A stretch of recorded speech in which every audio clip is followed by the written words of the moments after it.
État ne saurait se résumer au monde politique. Et c'est ça la grande modernité. Un État est incarné par ses populations. Et particulièrement, si nous devions ouvrir quelque chose, il serait tourné vers cette modernité, c'est-à-dire ce qui est désormais la réalité algérienne.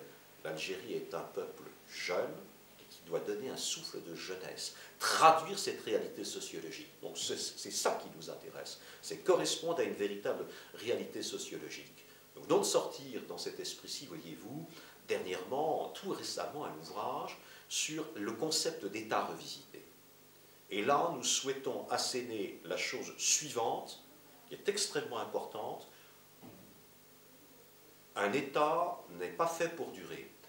Un État ne doit pas être adoré. Un État, c'est une structure au service d'une collectivité. C'est une fonctionnalité. Un État est là pour rendre un service à cette population.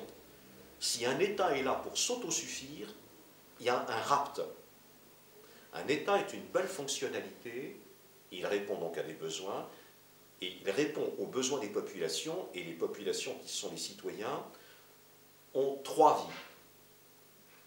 Premièrement, un citoyen est propriétaire de son État. Chaque citoyen est propriétaire de l'État. Il en possède une parcelle. Chaque citoyen est consommateur de services d'intérêt général, c'est-à-dire le service que rend l'État, le citoyen le paye par l'impôt. Ceci est extrêmement important, ce qui fait que le citoyen a droit à une bonne qualité de service. Ce n'est pas qu'est-ce qu'on rend comme service à l'État, c'est que rend l'État comme service pour ses citoyens. Et le troisième élément, pour un certain nombre d'entre eux, eh bien, les citoyens sont employeurs. En payant l'impôt, ils payent leurs fonctionnaires, et les fonctionnaires se doivent, comment dire, un état d'exemplarité et de création de valeur, du bon service. Alors souvent on souligne, oui, mais le fonctionnaire se dévoue. Il n'a jamais été demandé à quelqu'un d'être fonctionnaire ou militaire. C'est une vocation. En choisissant cette vocation, on s'oblige. Donc c'est un choix qui est fait, et ce choix doit être fait dans l'intérêt, eh bien tout simplement de l'ensemble des citoyens.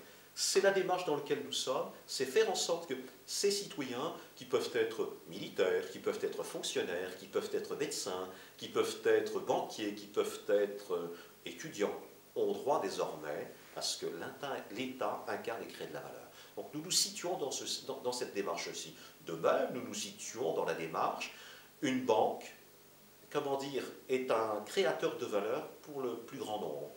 Et nous fustigeons ce qui peut être ce rapt de valeur qui consiste tout simplement à considérer que la finance puisse dominer tout et considérer que l'économie soit au service de la finance. Nous considérons que la finance est au service de l'économie et pas l'inverse. Donc on est sur un certain nombre d'éléments de modernité. Nous considérons dans cet esprit-ci que dans une démarche économique digne de ce nom, l'essentiel, c'est l'homme.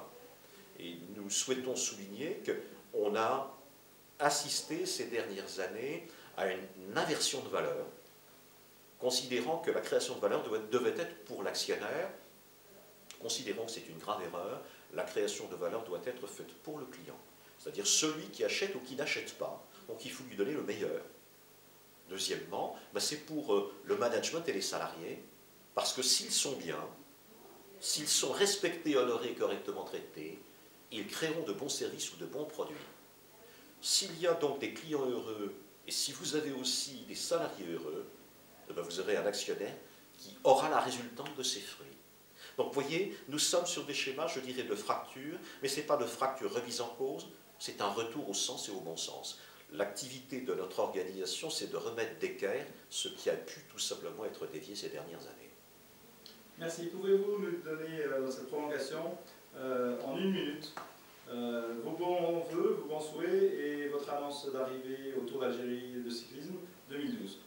Eh bien écoutez, moi, le CEPS s'honore d'aller en Algérie très prochainement parce que la France et l'Algérie ont toujours eu des liens extrêmement proches, sachant que, je précise, nous sommes en France, mais nous ne sommes pas, notre organisation n'est pas française. Au sens étymologique du terme, elle se situe donc, de par son statut, dans une dimension internationale, mais nous souhaitons néanmoins souligner cette importance de cette relation géographique. La seconde chose, c'est de dire cette immense joie d'aller vers ce territoire qui est un territoire de modernité. Pourquoi il est moderne? Parce qu'il est condamné à la modernité, il est condamné à l'avenir. Lorsqu'on regarde sa population, c'est la jeunesse. La jeunesse, c'est l'avenir. Donc ceci nous va totalement, c'est la capacité tout simplement à élargir les champs d'horizon. CEPS s'inscrit dans cette logique. Donc le fait tout simplement d'aller au cœur de la modernité, au cœur du souffle, au cœur de l'événement, ne peut que correspondre à ce qu'on souhaite. Donc écrire 2012 de cette manière-ci nous va à merveille et le peuple algérien en vaut la peine.